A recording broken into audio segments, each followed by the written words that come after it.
Olá, Tutameia está ao vivo, como sempre, trazendo para você um personagem, uma figura, um brasileiro que nos ajude a compreender melhor o Brasil que a gente vive, a história de nosso país, para que a gente possa viver melhor, trabalhar melhor, atuar melhor nessa nossa pátria tão querida.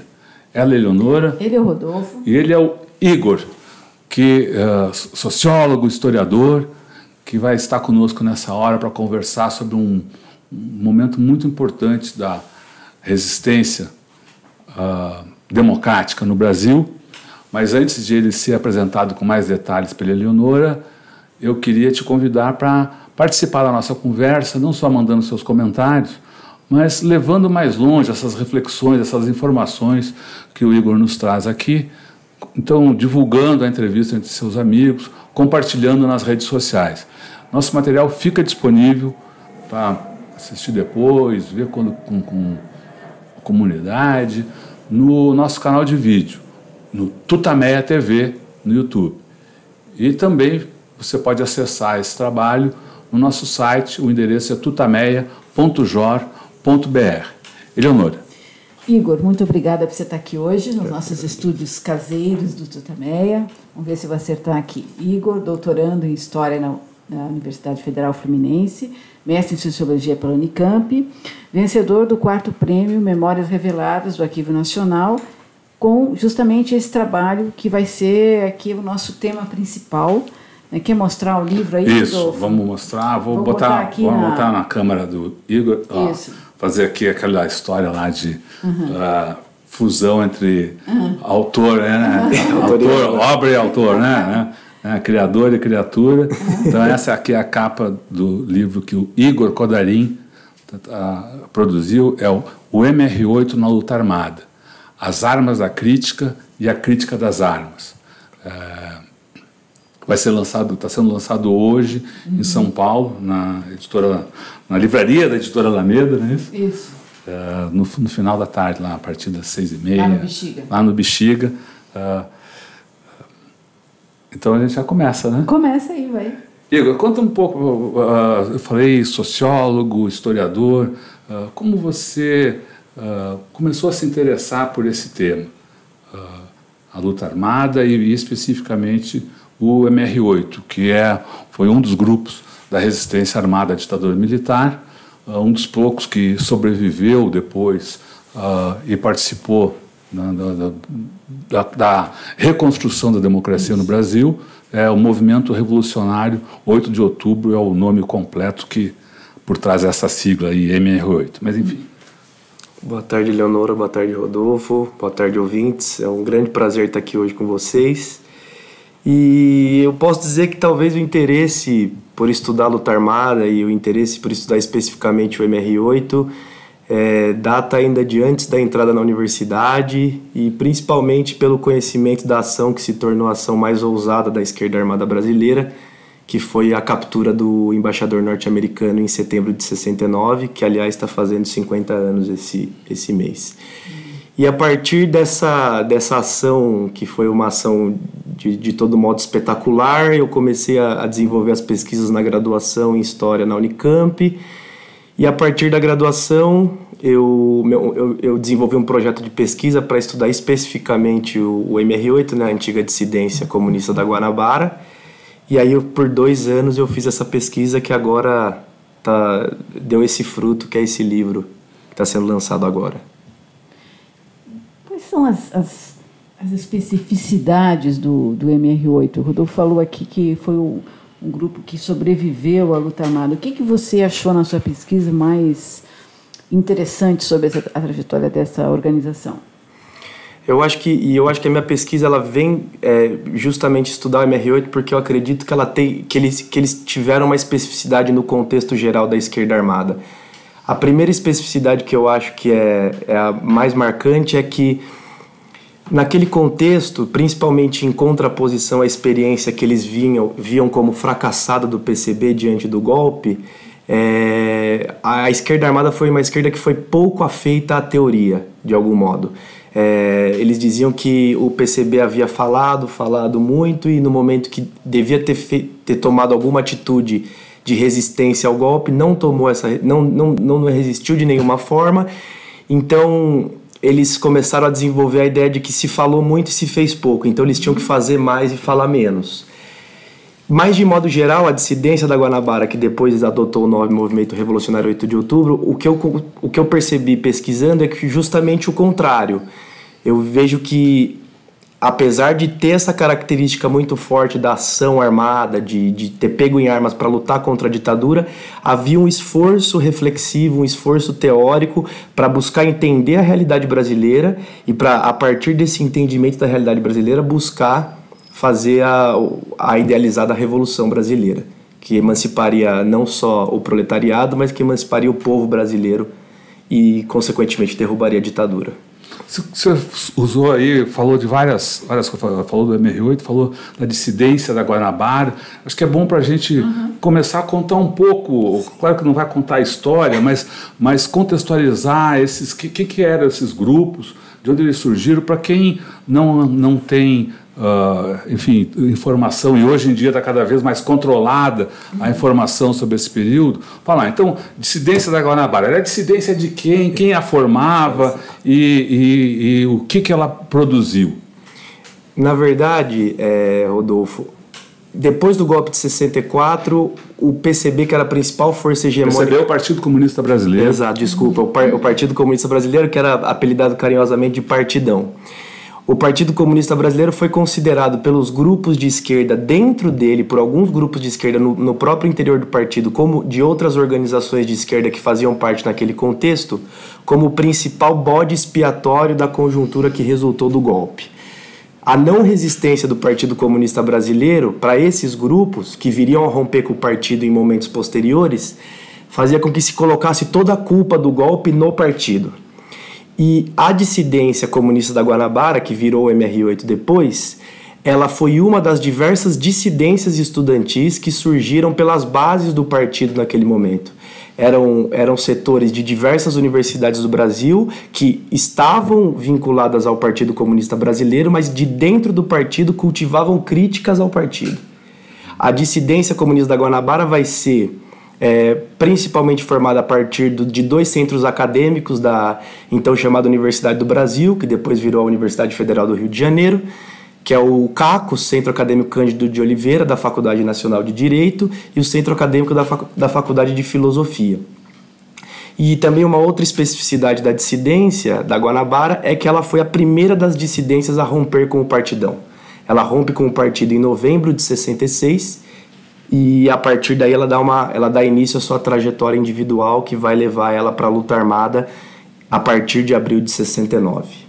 Ela busca também um encontro, uma fusão, um diálogo com outros grupos internos do PCB em outros locais do Brasil, para não ficar restrita ao Rio de Janeiro, é isso? A partir dessa cisão com o partido, que é novembro de 66, a dissidência busca tatear alguns apoios. O primeiro desses apoios é tentar construir uma grande organização que vinculasse todas as dissidências. As dissidências que pululavam em todo o Brasil, havia a perspectiva de tentar juntá-las todas em uma única organização. Mas pelas forças das circunstâncias, por exemplo, a dissidência do Rio Grande do Sul, que era uma dissidência também muito forte, vai construir o Partido Operário, que é o POC, Partido Operário Camponês, se não me engano, e uma outra dissidência que era muito forte, que é a dissidência de São Paulo, vai construir a ALN um pouco em seguida. Então, de alguma forma, essa tentativa no início é fracassada e ela vai vai se tornar uma organização autônoma, vai seguir individualmente, sozinha, até o início de 69, que aí ela vai propor uma fusão com a dissidência estudantil da Bahia, que é isso que vai possibilitar com que mais adiante, lá em 71, eles consigam desenvolver um trabalho no campo, que é para onde foi o Carlos Lamarca, e é onde ele e o José Campos Barreto, que é o Zequinha, acabaram morrendo em setembro de 71. Você falou que a dissidência que depois assume o nome de MR8. Como é que aconteceu isso? O nome MR8, inclusive, não foi um nome nem escolhido pelas organizações, mas foi um nome escolhido pela própria estrutura repressiva do Estado brasileiro. Porque havia, naquele momento, a cidade do Rio de Janeiro ainda era o Estado da Guanabara. Por isso que a dissidência comunista da Guanabara se chama dissidência comunista da Guanabara. E havia uma outra dissidência, que era a dissidência do estado do Rio de Janeiro, que o estado do Rio de Janeiro tinha como capital a cidade de Niterói. E essa dissidência do Rio de Janeiro, ela ainda não tinha nome, os militantes só chamavam de O, ponto, que significaria organização. E essa organização foi desmantelada em meados de 69. E junto ao desmantelamento dessa organização foi encontrado alguns documentos que havia referência ao 8 de outubro, que era como se via o dia da morte do Che Guevara.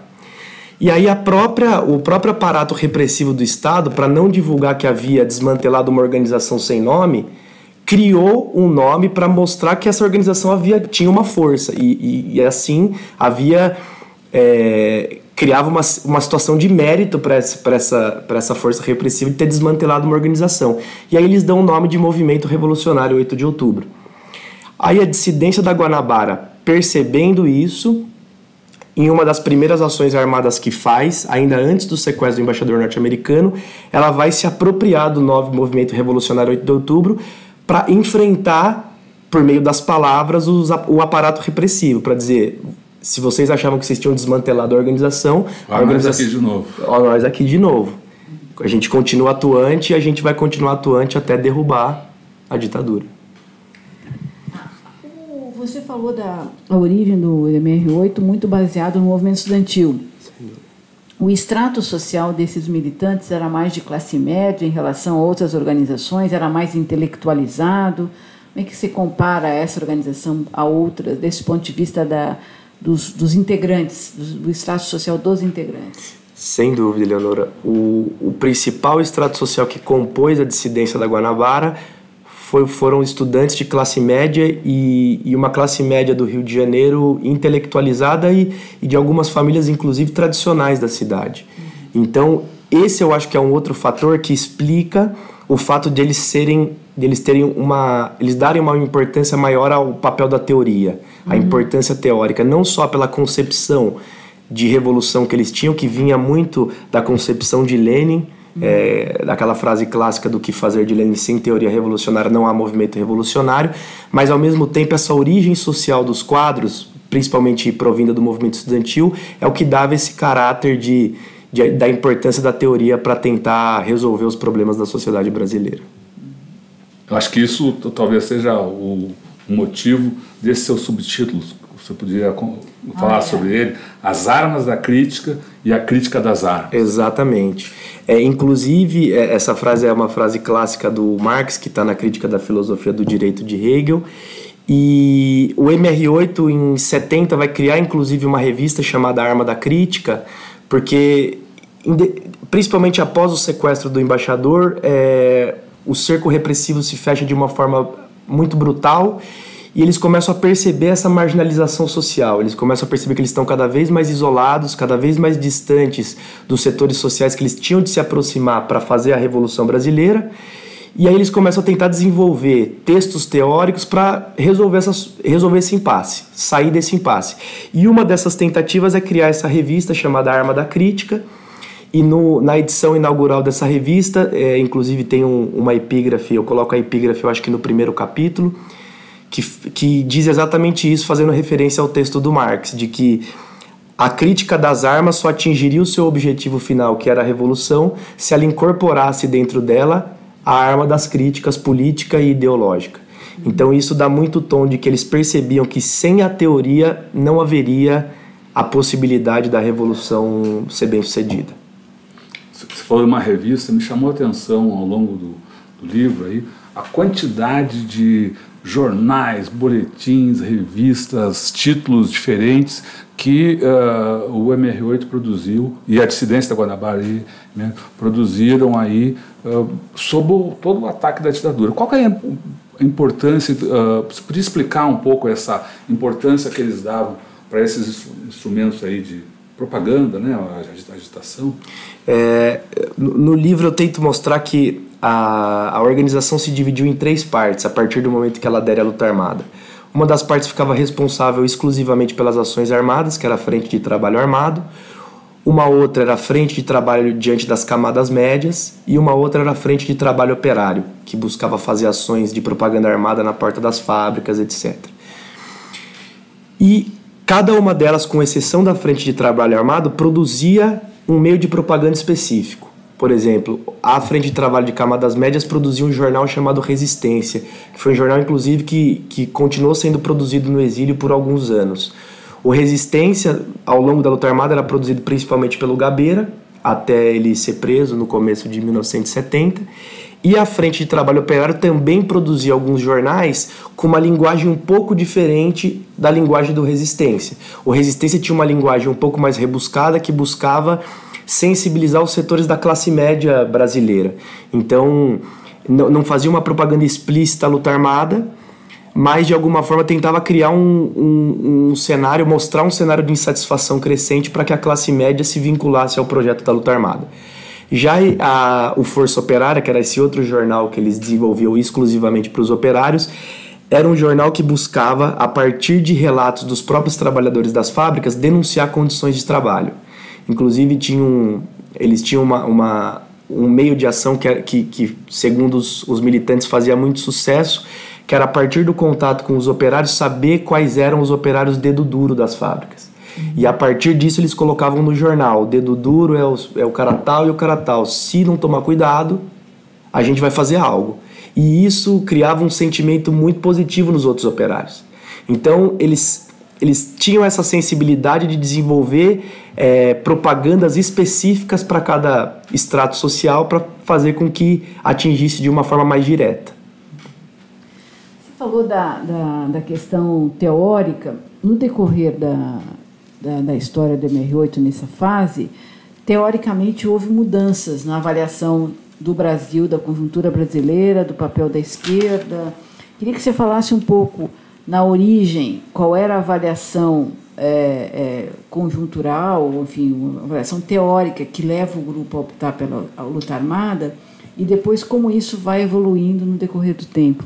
Sim, e eu acho que, Eleonora, esse é um ponto fundamental de entender as teorias que legitimavam a opção pela luta armada, porque o senso comum tende a analisar a opção desses militantes pela luta armada como algo aventureiro, como romântico. E eu tento traçar como havia não só ventos sociais que possibilitavam essa escolha como uma escolha viável naquele momento, mas principalmente como teorias legitimavam essa opção. De forma inicial, principalmente para produzir a linha política que coloca a luta armada como estratégia revolucionária, eu acho que um fator principal são as revoluções vitoriosas que acontecem ao redor do globo. E aí eu citaria três principais, né? A Revolução Chinesa, a Revolução do Vietnã e especificamente a Revolução Cubana, que teve um caráter fundamental para a opção da luta armada. A Revolução Cubana, inclusive, ela vai produzir alguns textos teóricos para mostrar como a experiência cubana inaugura um novo modelo revolucionário a partir da concepção de foco guerrilheiro.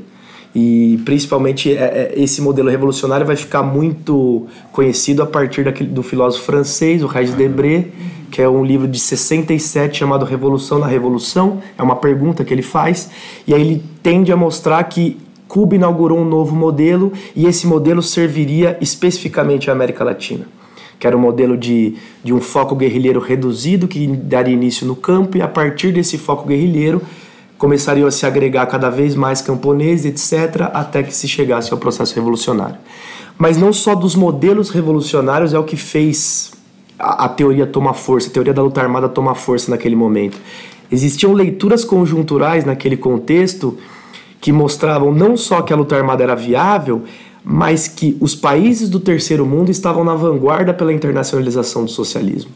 E aí eu cito principalmente a teoria da dependência, que ficou muito caracterizada com o economista norte-americano André Gunder Frank. Ele tende a mostrar, ele e alguns outros autores, que o capitalismo na sua fase imperialista ele criava uma sequência, uma cadeia de dependência. E os países mais periféricos seriam os países que eram mais explorados. E a partir dessa exploração em cadeia, como eles estavam no fim dessa cadeia, de tão explorados que estavam, eles seriam os que possibilitariam romper essa cadeia. Tem 2 outros autores marxistas norte-americanos, o Baran e o Suisse, que num ensaio dele chamado Capitalismo Monopolista, que se não me engano é de 66, eles dizem que nessa cadeia de exploração, os países mais explorados não têm a quem explorar. Então a rota de desenvolvimento para esses países é uma rota que tende a passar para fora do sistema capitalista. Esses países só conseguiriam se desenvolver se rompessem com o modelo capitalista. Então, além desses modelos revolucionários que diziam que a revolução era possível, havia toda uma leitura conjuntural internacional, uma leitura conjuntural nacional, que mostravam que os países periféricos, os países do terceiro mundo, eram os países que estavam na vanguarda. E imaginem vocês lendo isso naquele momento, com a Revolução Cubana a 10 anos de distância. Argélia também. Exato, Argélia também, a luta de libertação nacional na Argélia. Então, não era só um caminho que parecia viável, mas um caminho que era inexorável de alguma forma. E eu acho que isso abrange o quadro, isso aprofunda a compreensão da opção desses militantes, que na sua maioria eram extremamente jovens, na dissidência especificamente 25 anos talvez fosse o teto de idade. Então isso ajuda a explicar a opção desses militantes pela luta armada e fugindo dessa visão romântica, de uma visão de que a translocada aventura. E na verdade mostra que havia todo um fundo social, um caldeirão de cultura política que possibilitava, inclusive mostrava que aquele era o único caminho possível. A partir do AI-5 principalmente, as leituras conjunturais do capitalismo brasileiro, o AI-5 vem para mostrar que a ditadura não tinha como solucionar os impasses do capitalismo. Então a única maneira dela solucionar é pela via repressiva. Se implanta o terror de Estado. Exatamente. Implantando o terror de Estado é uma maneira de tentar dar uma sobrevida ao capitalismo brasileiro. Eles vendo isso, eles percebem que derrubando a ditadura brasileira se derrubaria naturalmente o capitalismo brasileiro. Então havia ali quase um caráter de inevitabilidade. Eles viam aquilo como o que tinha de ser feito naquele momento.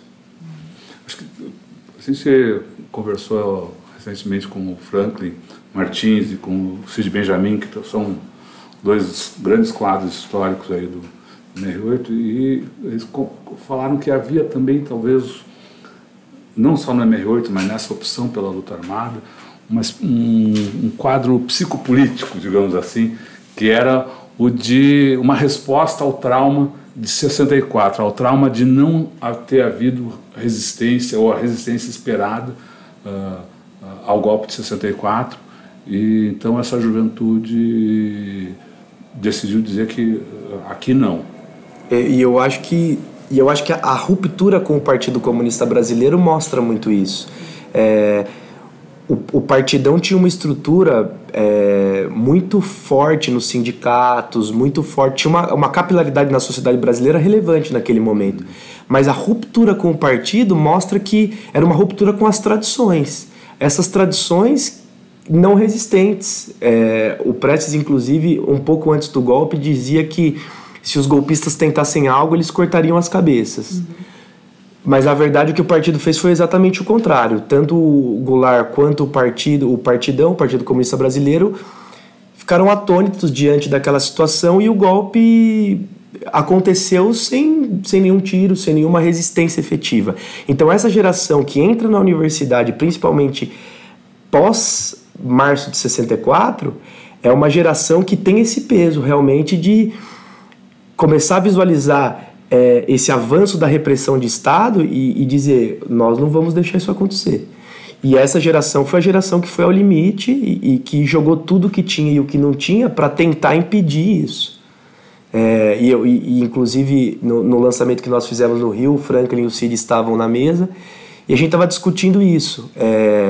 O legado dessa luta. E o legado dessa luta talvez seja exatamente isso, esse caráter de insubmissão a uma realidade que é arbitrária, autoritária, e de mostrar, vocês podem até tentar, mas a gente vai resistir de alguma forma. Vocês podem tentar aprisionando, torturando, inclusive matando. Mas isso não vai impedir que nós estejamos aqui para impedir que isso aconteça. Na questão teórica ainda, as questões levantadas naquela época diziam respeito ao caráter da classe revolucionária, do operariado, se a revolução tinha que ser feita no campo, na cidade, o papel da chamada burguesia nacional, que sempre dividiu e divide até hoje, né, a boa parte da esquerda. O que você pode falar ainda sobre essa trajetória teórica, sobre esses pontos sempre cruciais no debate da esquerda, né, a classe operária, os camponeses, a burguesia? O livro tem até meio que um resumo dessa tua pergunta, que as discussões deles perguntando qual é a classe mais revolucionária e quem são as massas. Quem são as massas? Exatamente. Aí você podia lembrar, aí você lembra do famoso documento do Jamil. Exatamente, né? É exatamente da isso. VPR, que causou um quiprocó na esquerda na época. Sem dúvida. E aí, fala um pouco disso pra gente. A visão da dissidência, e eu acho que a visão, de modo geral, dos grupos que propuseram a esquerda armada se diferenciava, eu acho que de forma substancial, da visão do Partido Comunista Brasileiro em relação ao papel da burguesia nessa revolução. É bom lembrar que, principalmente a partir da Declaração de Março de 58 do Partido Comunista, o Partido Comunista desenvolve uma concepção da Revolução Brasileira ter de passar por duas principais fases. A primeira fase era a Revolução Democrático-Burguesa, que era uma revolução que seria feita com a burguesia na vanguarda, e após essa revolução, que desenvolveria o Brasil, que colocaria o Brasil dentro da esfera capitalista de modo total, aí sim haveria a segunda fase, que era a Revolução Socialista. Porque a visão do PCB era muito formada pela visão de que haviam resquícios feudais no campo brasileiro e o Brasil ainda não era um país plenamente capitalista. A dissidência, em específico, vai romper completamente com essa tese. E vai romper buscando se amparar em algumas leituras brasileiras naquele momento. Caio Prado Júnior, na Revolução Brasileira, ele faz uma crítica ao PCB, mas ao mesmo tempo não está vinculado à luta armada em nenhum momento. Caio Prado apoiou esse projeto, tanto que ele fica no partidão até o resto da vida, até o fim da vida. Mas a dissidência, de modo específico, e todos os grupos da esquerda armada, de modo geral, eles vão se apropriar seletivamente das análises para mostrar que o Brasil já era um país plenamente capitalista, isso na visão exclusiva dos dissidentes. Então, se o Brasil já era um país plenamente capitalista, a burguesia não tem nenhum papel revolucionário. Ao contrário, a burguesia tem um papel contra-revolucionário e essa burguesia nacional está completamente submetida a uma burguesia internacional imperialista, que era uma visão que o PCB tinha em contrário. O PCB tinha uma visão de que havia uma burguesia patriota no Brasil. E essa é uma discussão que a gente tem até hoje. Qual é o caráter da nossa burguesia? Então, a dissidência, já que o Brasil era um país plenamente capitalista, a burguesia tinha um papel contra-revolucionário, então as massas revolucionárias, que é o que eles vão fundamentar, estavam especificamente na classe operária e nos camponeses. Mas, de alguma forma, a partir da Revolução Cubana, principalmente, da Revolução Chinesa, mas principalmente a partir da Revolução Cubana, o campo toma um caráter mais fundamental pelo seu papel revolucionário. Tanto que todas as organizações tentaram, e a única que conseguiu uma experiência efetiva no campo foi o PCdoB, com a guerrilha do Araguaia, mas o objetivo de todas as organizações que propuseram a luta armada era ir para o campo. Porque o campo era, seguindo a lógica da teoria da dependência, o campo do Brasil era o lugar menos desenvolvido e mais explorado. E sendo o local mais explorado, as pessoas que ali estavam eram as pessoas com maior potencial revolucionário. E esse foi um debate que, inclusive vocês citaram o texto do Jamil, que foi um texto que ainda ecoou de forma muito forte no MR8. Alguns militantes do MR8 escreveram alguns textos em resposta a esse texto de quem são as massas revolucionárias, porque o Jamil tinha uma concepção de marginalizados. O Jamil ele apontava que a principal força revolucionária do Brasil eram as classes marginalizadas em subemprego. A dissidência, o MR8, de alguma forma vai tentar deslegitimar isso, mas não vai conseguir sair muito disso. Vai tentar propor uma alternativa de focar nos camponeses e nos operários, mas a resposta não é muito satisfatória, até porque naquele momento todos estavam muito isolados e não havia mais diálogo com nenhum setor social. A lógica da clandestinidade começou a se tornar uma lógica autofágica de alguma forma. As ações armadas começaram a ser ações para manter a sobrevivência dos grupos e perderam esse caráter de tentar mostrar, tentar se pôr na vanguarda de uma transformação no Brasil. Não dava mais para fazer com que o fuzil ficasse submetido à política, como defendeu o Juca Ferreira. Sem dúvida. O fuzil tinha que ser usado para sobreviver. Sem dúvida. E eu acho que esse é um outro caráter que o livro tenta mostrar, que é o fato de que, em algum momento, muito antes de haver a autocrítica da luta armada, os militantes já percebiam que aquele não era um caminho que levaria ao sucesso revolucionário. Só que havia um outro caráter, que era um compromisso, o que eu chamo de compromisso ético-moral, não só com o projeto revolucionário, mas principalmente com os companheiros.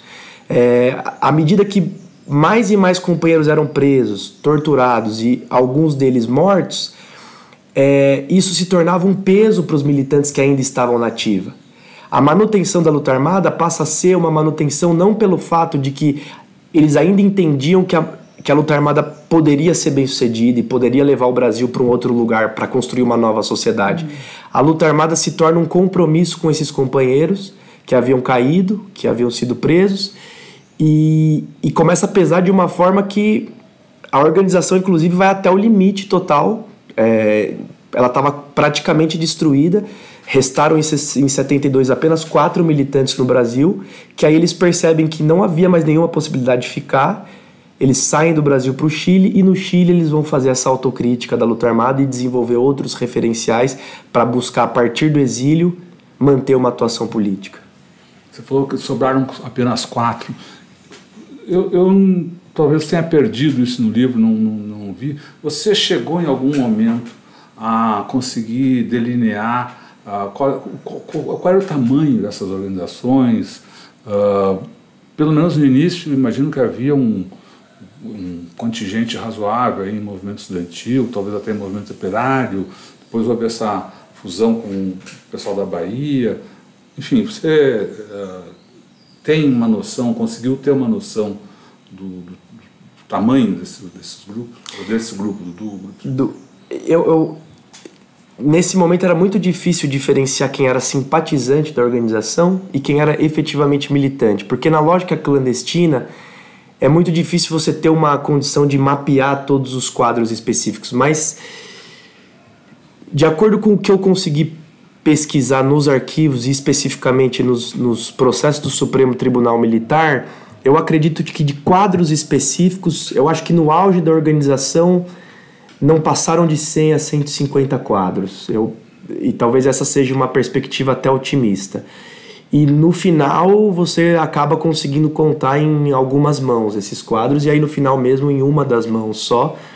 Mas no começo, especificamente ao longo de 68, que é um momento de grande avanço do movimento estudantil, a organização conseguiu, inclusive a organização se tornou uma das protagonistas da vanguarda do movimento estudantil naquele momento. Vale ressaltar a importância do Vladimir Palmeira nesse momento, que foi o principal líder das manifestações de 68 e que era um quadro de direção da dissidência. Então, em 68, havia um grande contingente de estudantes que orbitavam a dissidência, e haviam os quadros específicos, os quadros efetivos, né? Então eu acredito que nesse momento de 68 e 69, talvez 100 a 150 quadros mesmo.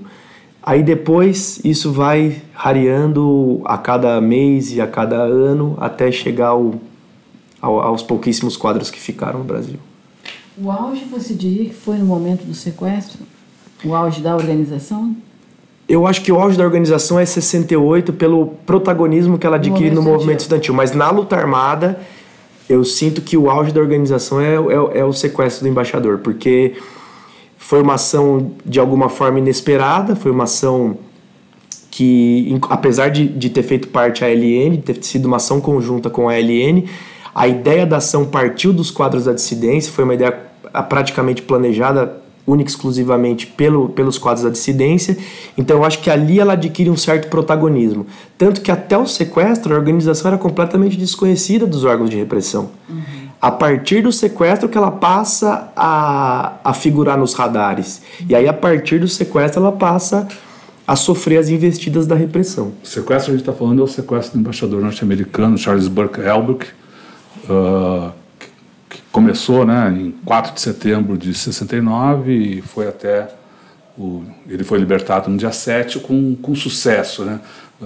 Talvez essa é uma ação que, como foi a ação que a gente pode dizer deu origem ao MR8 ou tornou mais conhecido, você podia talvez falar um pouquinho mais dela? Claro.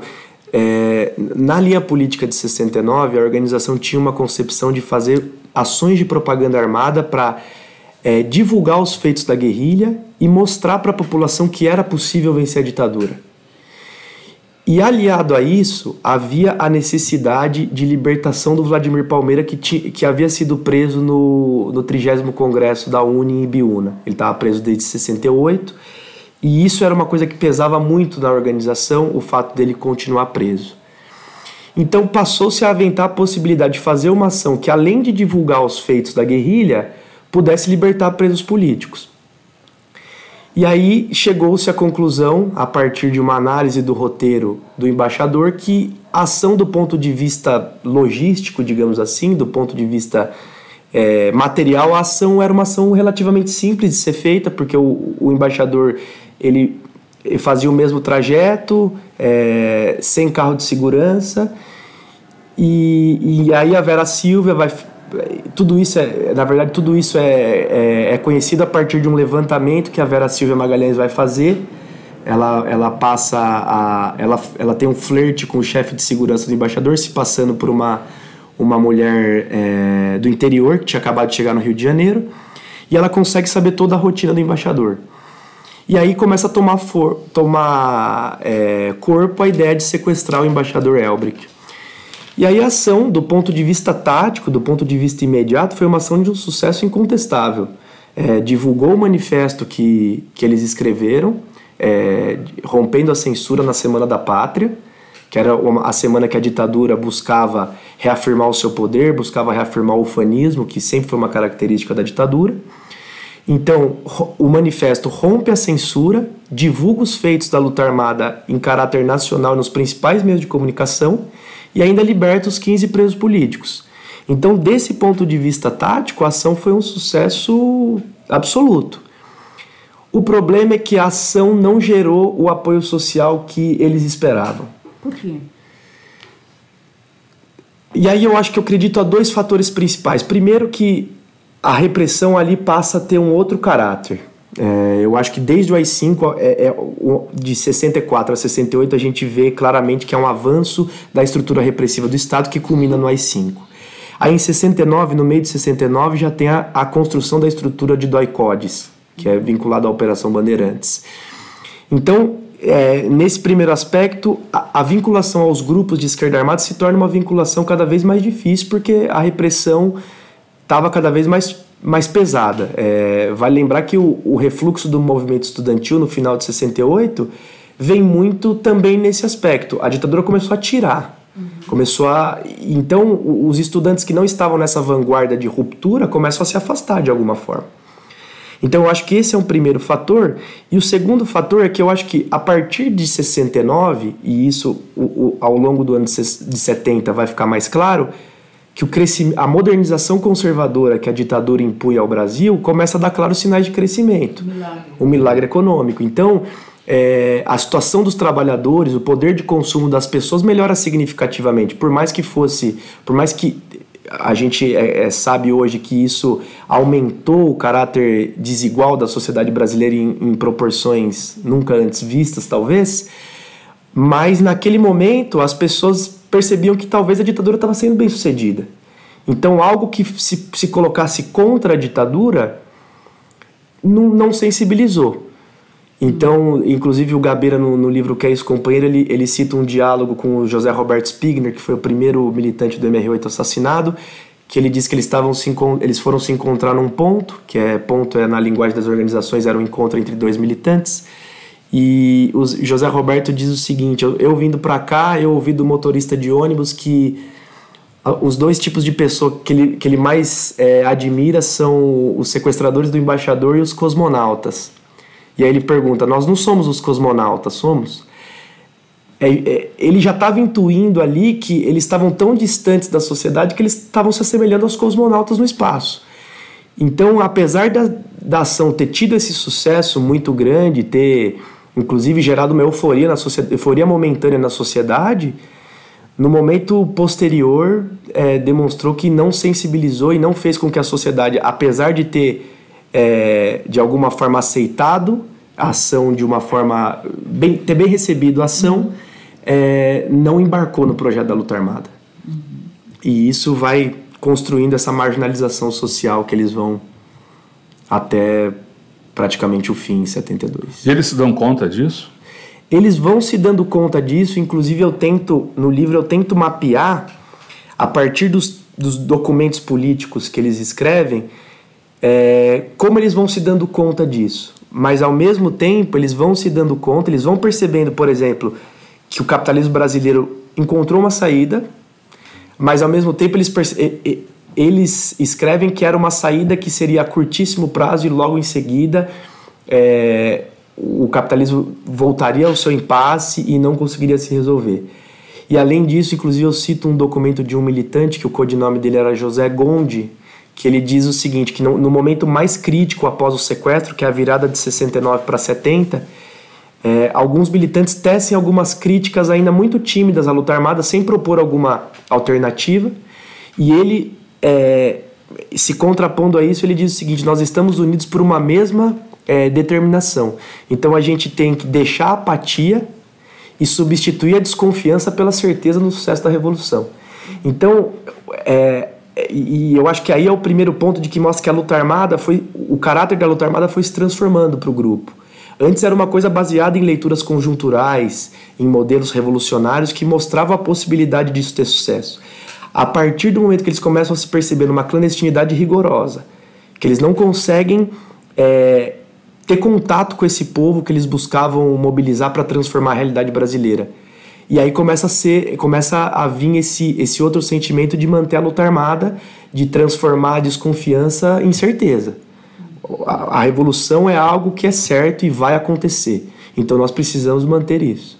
Tanto que quem saía da luta armada era considerado desbundado, que era um termo, inclusive, muito pejorativo e que pesava muito para as pessoas naquele momento. Ser desbundar naquela época era um adjetivo horrível. Então havia esse peso de se manter, e até esse peso vai ser construído muito pelo peso que os mortos vão fazer nas costas, pelo peso que os presos vão fazer nas costas dos que ainda estavam na ativa. Aí, Carlos Lamarca para o MR8 em 71, que impacto teve? Eu acho que o principal impacto da vinda do Lamarca para o MR8 é exacerbar o caráter de que a organização tinha uma força que ela não tinha. Porque o fato do Lamarca vir para o MR8 mostrava que, naquele momento, depois da morte do Marighella, o Lamarca passou a ser o principal quadro da esquerda armada brasileira. A transferência dele da VPR para o MR8, de alguma forma, nos militantes do MR8, gerava uma sensação de que estávamos no caminho certo. E isso se mostra pela vinda de um quadro excepcional para o nosso lado. No entanto, o desenvolvimento do trabalho no oeste da Bahia, que é para onde ele vai ser deslocado, em Brotas de Macaúbas, pouco conseguiu sensibilizar a sociedade, ele conseguiu desenvolver pouquíssimo trabalho até ser descoberto. Então, dava uma sensação de sobrevida à organização, dava uma sensação de que a organização estava no caminho certo e que ela tinha se tornado a principal organização da esquerda armada brasileira, mas efetivamente só mostrava que a passagem dos quadros de uma organização para outra eram sintomas, na verdade, de que as organizações não conseguiam trazer mais quadros. Era assim, uma organização se dissolvia, os quadros remanescentes passavam a outra organização. Então o crescimento do MR8 nesse momento, com a vinda do Lamarca, é um crescimento muito fruto dos impasses e das dificuldades da esquerda armada do que do sucesso deles, do sucesso da linha política, do sucesso do trabalho no campo. Então, e eu acho que tem um outro caráter, que a vinda do Lamarca para a organização ainda atrai ainda mais a repressão para a organização. Tanto que o Lamarca, um pouco antes de ser levado à Bahia, ele é transferido de vários aparelhos, ele inclusive vai para um aparelho de um militante operário, que chama José Gomes Teixeira, se não me engano, que ele foi assassinado, foi torturado e assassinado justamente para falar onde estava o Lamarca. Ele não fala onde estava o Lamarca e ele é assassinado. O Stuart também, o Stuart Angel, ele também é assassinado nesse momento porque ele teoricamente sabia para onde o Lamarca estava e para onde o Lamarca ia, e ele também não abre essa informação. Então a vinda do Lamarca também de algum modo exacerba esse esforço da repressão em dizimar a organização. Mesmo com a presença do Lamarca, há ainda na organização um debate sobre recuo, né? E até sobre a retirada dele do país. Sem dúvida. Que você conseguiu descobrir sobre isso? Tanto que naquele momento a direção da organização era composta pelo Carlos Alberto Muniz, o Stuart Angel, o César Benjamin e o João Lopes Salgado. E havia uma discussão, a partir da transferência do Lamarca para o MR8, se o MR8, se o Lamarca iria para o exílio. Cogitaram a hipótese de levar o Lamarca ao exílio, mas ele não aceitou essa hipótese. Ele não aceitava a hipótese de sair do país. E aí ele tinha uma vontade muito grande de ir ao campo, e eu acredito que o que levou ele a ir para o MR8 é que o MR8 mostrou para ele que tinha esse trabalho aberto no campo, para onde ele poderia ir. Eu acho que isso empolgou o Lamarca a ir para o MR8. E quando ele vai para o campo, ele vai junto com um outro militante, que esse militante depois vai ser preso. E quando esse militante é preso, há uma discussão entre o João Lopes Salgado, o Zequinha e o Lamarca. O Zequinha que estava acompanhando o Lamarca. Que estava acompanhando o Lamarca, que vai inclusive morrer junto com o Lamarca em setembro de 71. E eles têm uma discussão dizendo assim, o codinome do militante era Kid. O Kid foi preso e isso gera uma vulnerabilidade porque ele sabe onde é a área, onde nós estamos. E o João Lopes Salgado, inclusive numa entrevista que eu acessei, ele diz o seguinte, ele faz uma fala dizendo que o melhor era recuar, sair da área, porque de alguma forma eles saberiam onde estava a área. E aí ele diz que o Lamarca faz uma fala muito enfática, dizendo que qual seria a moral deles se eles, nesse momento de dificuldade, saíssem da área. Como eles poderiam voltar ali e tentar mobilizar os trabalhadores se na primeira adversidade eles saíram. E aí ele dá o exemplo do Vale da Ribeira, que foi o treinamento guerrilheiro que a VPR fez, que o Lamarca fez, que foi descoberto, mas que de forma extraordinária uma parte dos militantes conseguiu escapar do cerco que a repressão fez no Vale do Ribeira. Então o Lamarca propõe que eles fiquem, apesar dessa possibilidade deles saberem da área, e o João Lopes Salgado fala que inclusive ele fez uma fala tão convincente que ele mesmo mudou a posição e ele resolveu ficar. Mas de qualquer forma, a partir do fim de outubro, de agosto, né, eu acho que é 28 de agosto, o exército põe em ação a Operação Pajuçara, que é a operação que vai culminar com o assassinato do Lamarca e do Zequinha em 17 de setembro de 71. Você falou de entrevistas. Eu queria agora que você contasse um pouco como é que você produziu esse livro, quantas entrevistas foram feitas, documentos, enfim, com base em que você conseguiu montar essa história do MR8 na luta armada. Alguns perguntaram, houve perguntas aqui sobre a ação do MR8 depois, no período democrático. O livro, ele foca nesse período aí, vamos dizer, 64, 72, né? O período da formação da dissidência, a saída da dissidência do PCB, a construção da MR8, até a autocrítica aí da luta armada em 72. Então, esse é o período de foco do livro. Contar um pouco como é que ele foi construído, suas fontes, seu trabalho. Eu me baseei em duas principais fontes, né? As fontes textuais e as fontes orais. Das fontes textuais, eu me baseei em muitos documentos políticos da organização, em vários acervos diferentes. Um dos acervos é o Arquivo Edgar Löwenroth da Unicamp, o Arquivo de Memória Operária do Rio de Janeiro, o Centro de Documentação da Unesp, que está aqui em São Paulo, ali na Praça da Sé, e também um arquivo que foi muito pouco analisado, e eu acho que vai ser agora, a partir de agora, cada vez mais, porque ele foi digitalizado num esforço louvável, que é o Arquivo do Brasil Nunca Mais. Uhum. O Arquivo do Brasil Nunca Mais compilou, se não me falha a memória, 710 processos do Supremo Tribunal Militar, que era onde os militantes eram julgados, e ele compilou esses 710 processos, e desses 710, 32 são especificamente ligados ao MR8, e todos esses processos foram analisados para consecução do trabalho.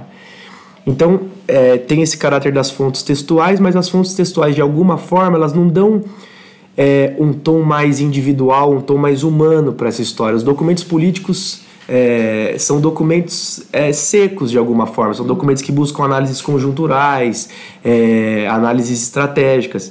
Então, eu busquei me apoiar muito também em depoimentos orais dos ex-militantes, que esses depoimentos, apesar de serem depoimentos a posteriori, não são depoimentos no calor do momento, mas são depoimentos que são importantes para mostrar que, apesar de haver toda uma leitura conjuntural, etc., havia um aspecto individual que legitimava a opção desses militantes.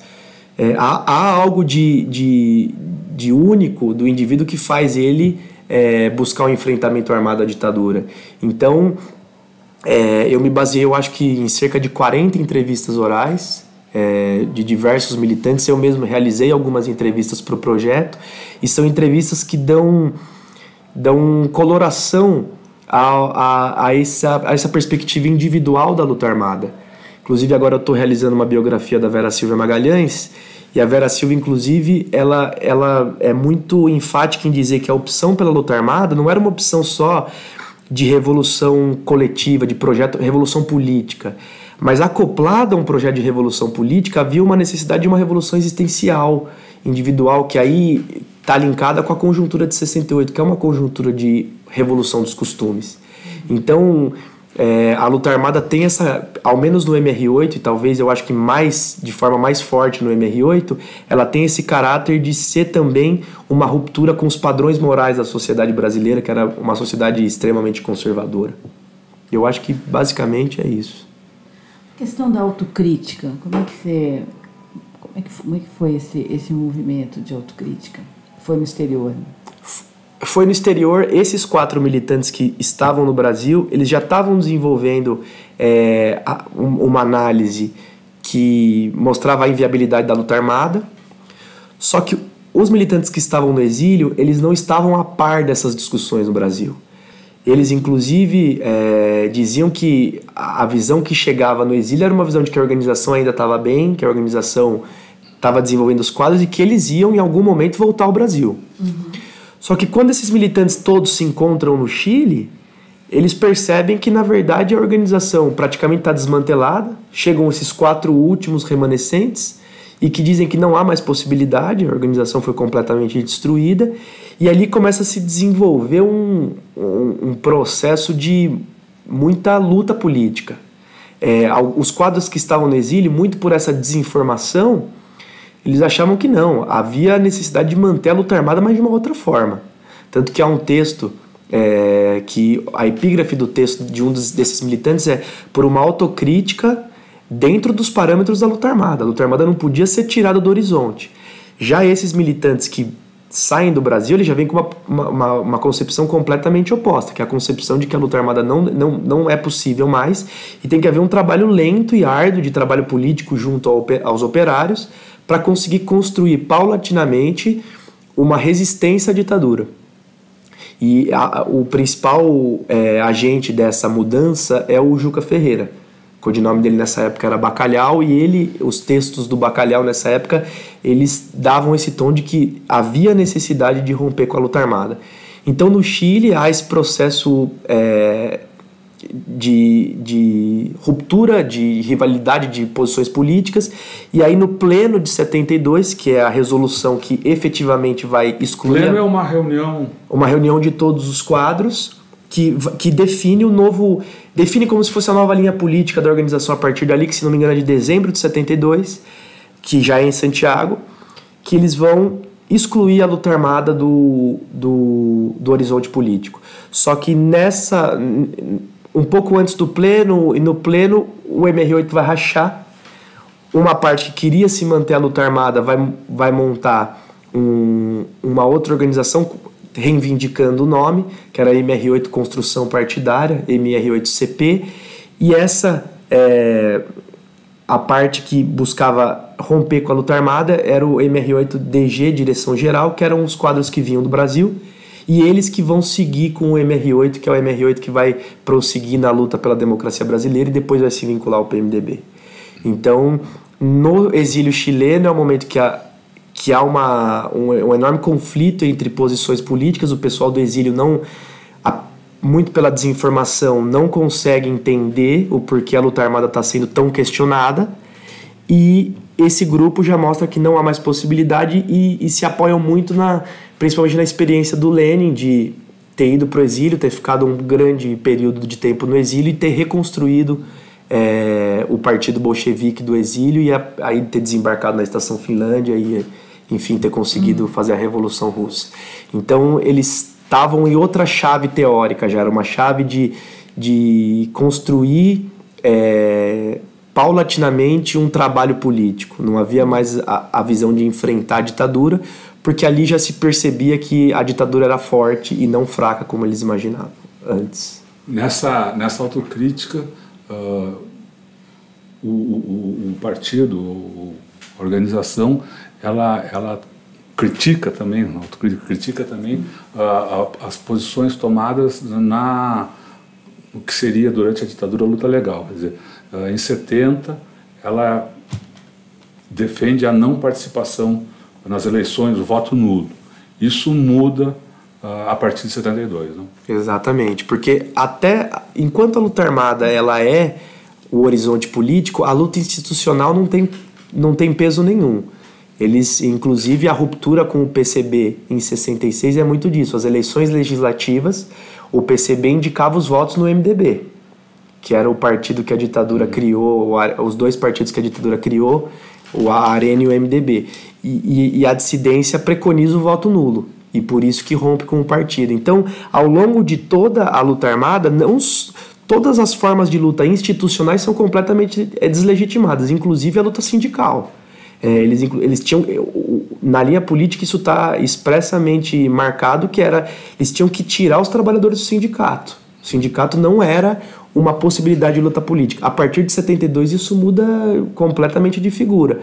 Se reafirma a estrutura do sindicato, se reafirma a possibilidade de fazer uma luta institucional para enfraquecer a ditadura de algum modo. Então, se antes havia uma perspectiva de ruptura drástica, a partir de 72 a concepção política vai tentando tatear para sentir e para paulatinamente conseguir desconstruir essa ditadura que estava cada vez mais forte. Assim, um balanço da luta armada a partir dessa experiência do MR8 é possível? Você faz que avaliação desse período? Que a história do Brasil tenha enfim, aprender ou desaprender com a luta armada? Eu acho que o livro tem tido uma recepção muito boa, justamente porque, de alguma forma, principalmente diante do governo Bolsonaro, que reivindica esse legado da ditadura, que faz um ódio à ditadura. Uma ódio. Exato, à ditadura. De alguma forma, essa experiência da luta armada adquire um caráter parece que oxigena um pouco. As pessoas querem saber mais, querem entender mais o que foi isso. E é claro que a gente poderia aqui analisar a opção desses grupos pelas armas como uma tresloucada aventura, como algo romântico, que não foi bem sucedido, que fracassou. Mas eu acho que a gente pode avaliar de uma forma de uma outra forma, que é esses jovens, em maioria jovens, eles percebiam que aquela realidade não era uma realidade suficiente. Eles queriam transformar aquela realidade. E eles vislumbravam ao alcance da mão a possibilidade de transformar essa realidade. Que eu acho que é uma coisa que parece que a nós está distante. Eu sinto, inclusive, que parece que para nós o futuro está um pouco vedado. E naquela época, apesar da conjuntura completamente adversa, a visão era de que o futuro era luminoso. Então, talvez, eu acho que o grande legado, apesar de a gente poder localizar, e eu acho que o livro também faz isso, mostrar que as leituras conjunturais e tático-estratégicas foram leituras equivocadas naquela conjuntura, mas isso não impede a gente de entender que há um legado da insubmissão, que há um legado da necessidade de lutar contra algo que não nos agrada. Então, eu espero que o leitor que conseguir ler o livro, que pegar o livro, ele, ao chegar ao final, apesar dos grupos terem sido derrotados, ele chegue ao final e perceba que o povo brasileiro não é passivo. O povo brasileiro tem uma história de luta contra o arbítrio, contra o autoritarismo, e que, por mais que os tempos de agora sejam tempos sombrios, menos sombrios talvez que a ditadura, mas que a gente também pode construir um novo futuro, a gente pode construir as nossas novas utopias e transformar esse país num lugar melhor do que ele é hoje. Muito bom. O livro que ele se refere é o que ele produziu, que o Igor Codarim produziu, é o MR8 na Autoarmada. Vai botar aqui? Vai botar.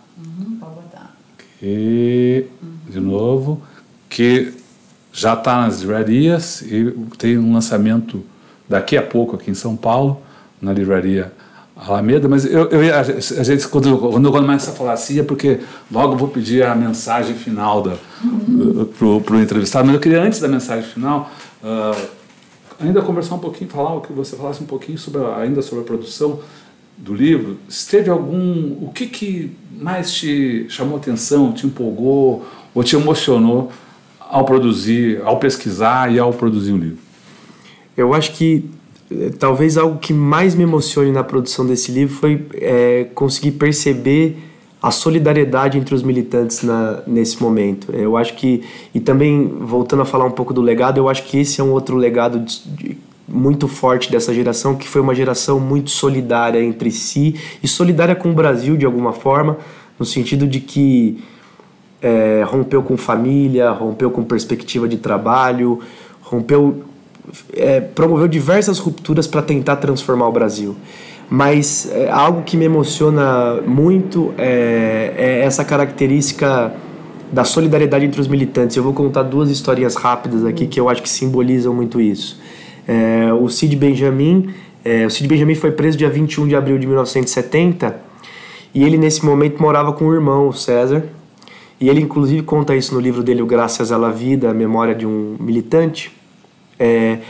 Ele conta que geralmente na clandestinidade, quando um militante é preso, os outros militantes que moram junto com ele tendem a sair do apartamento, porque se diante da tortura o militante abrir informações, como eles diziam na época, isso poderia gerar novas prisões e novas torturas.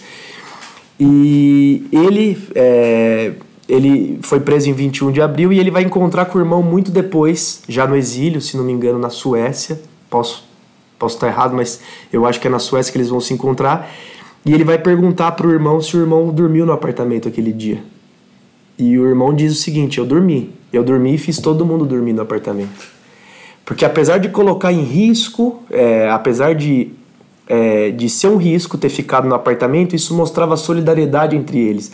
Mostrava que a confiança de que o irmão não iria falar e de alguma forma faz com que você se coloque em risco junto com a pessoa que está naquela situação completamente vulnerável de tortura e de arbítrio. Então, essa é uma história que de alguma forma emociona, que são várias dessas histórias. Inclusive o César Benjamin, algum tempo depois ele vai ser preso, e ele tinha um encontro com o João Lopes Salgado 19 dias depois. Na clandestinidade, 19 dias depois, era muito claro que o César já tinha sido preso e toda a organização sabia disso. Então, todos os encontros que o César tinha, ninguém deveria ir. Porque se o César abrisse o encontro, pegaria esse outro militante. E o João Lopes Salgado vai ao encontro. E não tem ninguém lá, porque o César não falou. Então, o fato dos militantes se colocarem em risco era uma forma de se mostrar solidário ao sofrimento que o outro militante estava, e de alguma forma isso é evidência dos laços muito fortes que se criavam entre esses militantes. A Vera Silva, inclusive, eu cito essa entrevista, esse trecho da entrevista dela, que ela diz o seguinte: eu era uma guerrilheira, seja cercado ou não, com aqueles militantes, com aqueles amigos que haviam se proposto a transformar a sociedade brasileira. A organização era a minha vida e era a minha morte. Então, o caráter, eu acho que mais emocionante, eu acho que esse também é um legado que eu acho que deve ficar, e principalmente no momento em que a esquerda está muito fragmentada, talvez seja algo para nos levar a construir uma experiência de esquerda mais solidária também, uma experiência de esquerda que busque agregar ao invés de desagregar. Mesmo porque uma das ações básicas do fascismo é tentar romper, né, estiolar a solidariedade na sociedade humana. Sem dúvida. Bom, agora sim, então a gente conversou aqui com o Igor Codarim, autor, historiador, sociólogo, autor de O MR8 na Luta Armada, que agora vai dar sua mensagem final aqui na entrevista. Antes da mensagem, lembrar que essa nossa conversa fica disponível no nosso canal de vídeo, o Tutameia TV, e também também pode ser acessado a partir do nosso site. O endereço é tutameia.jor.br. Igor, a palavra é sua. Eu queria primeiro agradecer a oportunidade de estar aqui. Eu acompanho o canal de vocês e eu já vi ilustres personagens aqui com vocês e me sinto muito honrado de estar aqui hoje. E eu acho que uma mensagem final e talvez uma mensagem para fazer uma propaganda do livro é que a gente deve conhecer cada vez mais a nossa história, e aqui especificamente conhecer cada vez mais a história de um Brasil que não se submeteu, de brasileiros que buscaram transformar a sociedade brasileira em um lugar mais justo, mais igual, mais fraternal. Então, se eu pudesse indicar a leitura desse livro por um fator principal, talvez seja esse. Quem lê vai perceber que são diversas as leituras erradas, inclusive os ex-militantes dizem que a luta armada naquele momento foi uma atitude equivocada, mas ao mesmo tempo que não se arrependem daquilo, porque foi uma experiência extremamente rica enquanto indivíduo, mas principalmente uma experiência extremamente rica para a esquerda brasileira e de alguma forma para o Brasil de modo geral. Então, em um momento em que a gente vê cada vez mais um discurso de elogio à ditadura, elogio à tortura, elogio ao arbítrio, elogio ao autoritarismo, eu acho que demonstrar a importância de quem resistiu é uma maneira da gente estar esperançoso para manter as nossas lutas diárias e cotidianas, que não são poucas, mas de alguma forma eles nos alentam. Tem uma frase do Vitor Serge que ele diz o seguinte: as noites cegas são poderosas, mas nós somos a sua paciência. Então que sejamos a paciência, que continuemos no dia a dia resistindo, e que eu espero que esse livro também possa ser um grão de areia dessa resistência que a gente vai formar. Muito bem. Muito obrigada, Igor. Eu que agradeço. Muito bom o seu livro, a gente viu, gostou e recomenda aí a leitura. É isso, doutor? É isso, então. Obrigado, pessoal. Então, pessoal, Vamos muito nessa. obrigada. Até a próxima aí. Tchau. Tchau.